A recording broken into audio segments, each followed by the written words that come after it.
তো যা হোক, শুরুতে আমি কোম্পানির পরিচয় দিয়ে কথা বলবো। সেটা হচ্ছে, অলরেডি হয়তো আপনি শুনেছেন আমাদের কোম্পানির নাম ডিএক্সএন। তো ডিএক্সএন এটা হচ্ছে শর্ট ফর্ম, মূলত শব্দটা হচ্ছে ডাকসেন। এটা একটা চাইনিজ ওয়ার্ড। ডাকসেন অর্থ হচ্ছে বিশ্বাস, ইংলিশে বলা হয় ট্রাস্ট। তো সেখান থেকেই হচ্ছে আমাদের কোম্পানির নাম ডিএক্সএন। এবং এটা হচ্ছে একটা মালয়েশিয়ান কোম্পানি। 1993 অর্থাৎ 1993 সালে কোম্পানি প্রতিষ্ঠিত হয়, কোম্পানির জন্ম। এবং মালয়েশিয়ার কেড্ডাতে 60 একর জমি নিয়ে কোম্পানির ফার্ম এবং ফ্যাক্টরি আছে। এটা হচ্ছে মাদার ফ্যাক্টরি।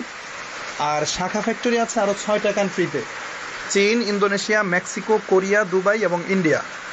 এই 6টা কান্ট্রিতে হচ্ছে শাখা ফ্যাক্টরি। আর বর্তমানে 2টা কান্ট্রিতে ফ্যাক্টরির কাজ চলছে অলরেডি, সেটা হচ্ছে সৌদি আরব এবং বাংলাদেশ। আমাদের বাংলাদেশের ফ্যাক্টরিটা হচ্ছে গাজীপুর জেলা, শ্রীপুর উপজেলা, মাওনাতে। আর কোম্পানির প্রায় 200+ কান্ট্রিতে অফিস প্লাস শোরুম ব্রাঞ্চ আছে। এর মধ্যে আমাদের বাংলাদেশে কোম্পানির ব্রাঞ্চ আছে 3টা, অফিস আছে 58টা। এইভাবে ওয়ার্ল্ড ওয়াইড প্রায় 200+ কান্ট্রিতে অফিস প্লাস শোরুম আছে। সৌদি আরব, কাতার, কুয়েত, ওমান, দুবাই, বাহরাইন, এই যে মিডল ইস্টের কান্ট্রিগুলো প্রত্যেকটাতে আছে। এরপর আপনার ইউরোপ, আমেরিকা, অস্ট্রেলিয়া, কানাডা, দেখা যায় ওয়ার্ল্ড ওয়াইড কোম্পানির অফিস প্লাস ব্রাঞ্চ আছে। একটা ইন্টারন্যাশনাল কোম্পানি এটা। তো আমাদের যিনি ফাউন্ডার, যিনি কোম্পানির প্রতিষ্ঠাতা, ওনার নাম হচ্ছে ডাক্তার লিম সিওজিন। উনি হচ্ছেন জন্মগতভাবে চাইনিজ, তবে মালয়েশিয়াতে উনি প্রতিষ্ঠিত। তো উনি মানুষের শরীর নিয়ে গবেষণা করে, রিসার্চ করে মানব দেহ নিয়ে, যে মানুষ কেন অসুস্থ হয়।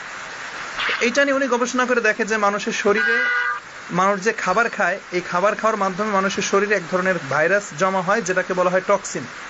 আপনি না চাইলেও এটা আপনার শরীরে খাবারের মাধ্যমে এটা প্রবেশ করবে। তো এই ভাইরাসের কারণেই সমস্ত রোগের হচ্ছে উৎপত্তি। তো ডাক্তার লিম সিওজিন চিন্তা করলেন এই ভাইরাসটাকে কিভাবে বের করে দেওয়া যায় শরীর থেকে। এইটা নিয়ে উনি স্টাডি করা শুরু করলো। উনি সন্ধান পেল মাশরুমের। মাশরুম বলতে যেটা ছত্রাক আমরা খাই। তো এইটা নিয়ে উনি গবেষণা করে এবং স্টাডি করে দীর্ঘ 10 বছর, 1983 থেকে 93 সাল পর্যন্ত। এবং দেখে বিশ্বে প্রায় 38,000 প্রজাতির মাশরুম আছে। এর মধ্যে আপনার 36,000 প্রজাতির মাশরুমই হচ্ছে ক্ষতিকারক, বিষাক্ত, দেখতে সাদা, যেগুলোকে আমরা ছোটবেলায় ব্যাঙের ছাতা বলতাম। আর 2,000 প্রজাতির মাশরুম আছে যেটা খাওয়া যায়, সবজি মাশরুম, খাবার উপযোগী। তো এই মাশরুমগুলো নিয়ে উনি মূলত